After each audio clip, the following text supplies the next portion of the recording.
Slovenija do konca leta ne bo imela več svoje svinjine, v prihodnjih 2 letih pa ne več svojega mleka. Takšne so vsaj nekatere napovedi o preskrbi s hrano pri nas. Tudi rib slovenskih ribičev bo samo še za vzorec, saj naj bi že v kratkem razrezali največji ribiški barki pri nas.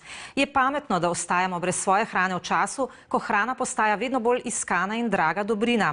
Da je tako ugotavljajo tudi finančni špekulanti. Največje svetovne banke so v zadnjih letih tiste namreč, ki v resnici krojijo ceno kruha. Adi Omerovič.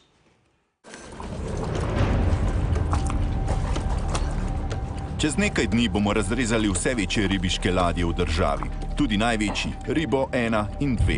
Vzrok za razrez je vedno manjši ulov. Poleg tega so plovila zastarela in so v slabem stanju, pravijo ribiči. Ne da se več, ja, to je umiranje na obroke. Propad slovenskega ribištva je pospešila tudi evropska ribiška reforma. Zapoveduje, da se mora lov izvajati vsaj 3 milje od obale. V praksi to pomeni, da bodo ribiči morali loviti v koridorju, ki pelje v Trst. To je kot avtocesta za velike trgovske in potniške ladje in loviti znotraj koridorja je utopično. Očitno, ko so v Evropi sprejemali ribiško zakonodajo, nihče ni pomislil na Slovenijo, pravijo na Zavodu za ribištvo. Ker smo članica Evropske unije, nas pač doleti skupna ribiška politika in se moramo držati pravil. Če se bodo morali držati vseh pravil, je razrez še najbolj logična rešitev. V primeru razreza ostane slovensko ribištvo zmanjšano, zato ker se bo razrezalo. Nikoli več v takšnem stanju tako veliko, kot je zdaj, ne? Za trajno ukinitev ribolovne dejavnosti bo Evropa Sloveniji namenila okoli 2 milijona evrov. To je kot nekakšna odpravnina za ribiče, ki so desetletja preživeli na morju.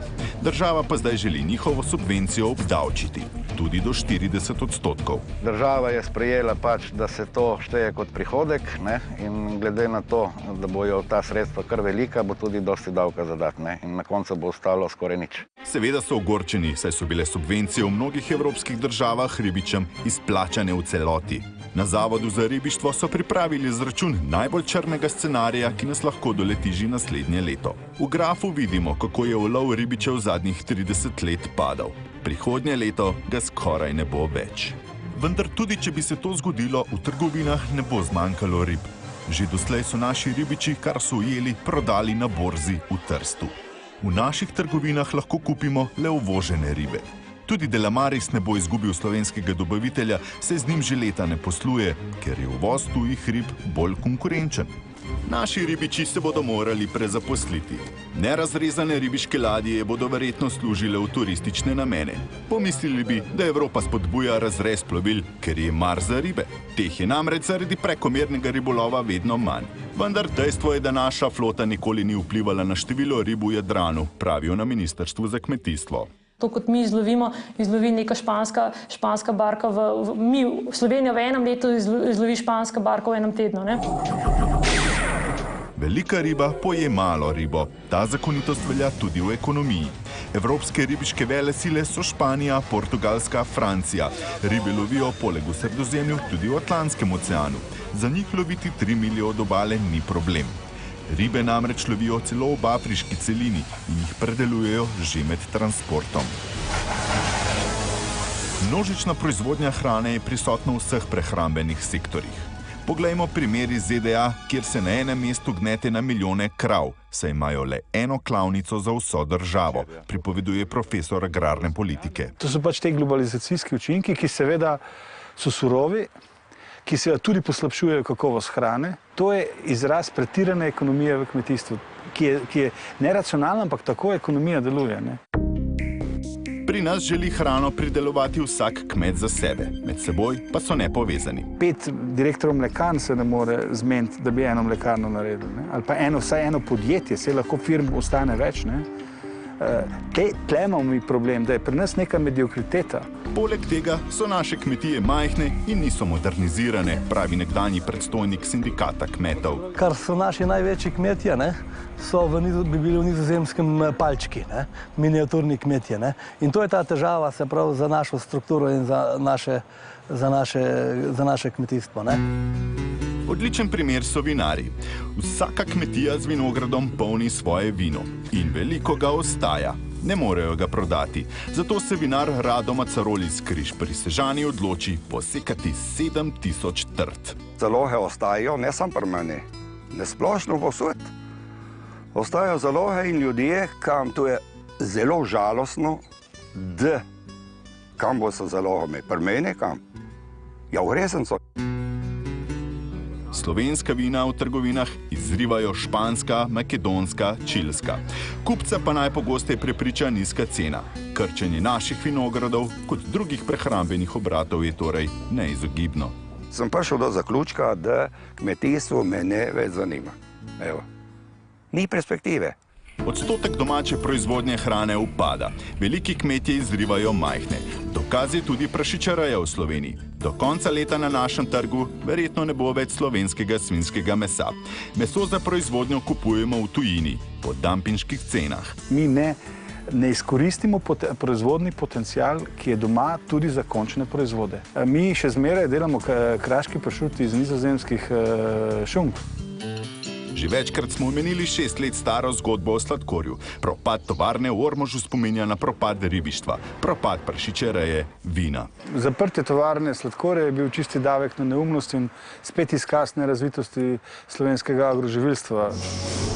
Leta 2015 bo propadla verjetno tudi mlečna industrija, saj bodo veliki proizvajalci mleka proizvodnjo selili v vzhodne države, Madžarsko, Bolgarijo, Romunijo. Tam so veliki pašniki. Krma in delovna sila pa precej cenejša kot pri nas. Mi smo majhna posest, težke predelovalne pogoje imamo in bomo klasično samo z cenami na trgu težko konkurirali. In bo seveda jih trg prisilil k temu, da bodo nehali mavst krave in imeti krave. Zanimiv je paradoks, da dopuščamo propad sektorja s hrano, ko pa povpraševanje po tej dobrini zaradi demografskih sprememb narašča, opozarja finančni analitik. Rast premoženja Kitajcev, Indijcev, ki iznenada želijo živeti oziroma jesti kakovostneje, je zadnja stvar, ki bi si jo želel, da zmanjšuješ ponudbo na tej strani doma, kjer vidiš 10, 20, 30-letno potencial prosperitete. 3 milijarde ljudi, skoraj polovica zemlje, ima vse večji apetit. Kmetijstvo je skoraj edini sektor, ki narašča. Tega se zavedajo tudi investitorji, pohlepni finančni špekulanti. Ker finančni trgi ne nosijo več zlatih jajc, kot tudi ne industrija, so se zdaj usmerili na trg s hrano. Lahko razrežemo ceno kruha, koliko dobi kmet, pek, trgovec, ampak največji kos kruha pripada bankam. Barclays, Goldman Sachs, Morgan Stanley so kupile vse zaloge žitaric in v hipu se je cena žita, pšenice in soje dvignila kar za 10-krat. Ima pač pogajalsko moč do naslednjega kupca v vrsti, ki je pa recimo v tem primeru Nestlé, proizvajalec, ima pogajalsko moč. Lahko za to iztrži več, oziroma drugače pač ne proda, pač skladišči. Takšnih špekulacij nihče ne regulira. Suša ni vzrok za dvig cene, ampak povod za špekulacije. Poleg tega se pospešuje proizvodnja biogoriv, predelanih tudi iz žitaric. Investirati v hrano je zelo donosno. Avtomobili in ljudje tekmujejo za isto hrano, oziroma za isto surovino. Noro, ne gre.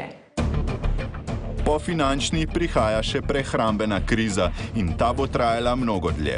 Naše kmetijsko ministrstvo nima jasne strategije, slabo povezuje kmete, proizvodnjo in trgovce. Na Zahodu se kmetijska politika obravnava povsem drugače. Zelo veliko bivših kmetijskih ministrov postane zunanjih ministrov, ali pa predsednikov vlad, ali pa predsednikov držav. To velja za vsako razvito državo. Potrebovali bi odločno vodstvo, strategijo, predvsem pa pritisk nas potrošnikov, ki želimo jesti zdravo, lokalno pridelano hrano. Ko nakupujemo artikle, je tako, kot bi volili. Trgovci nam bodo sledili.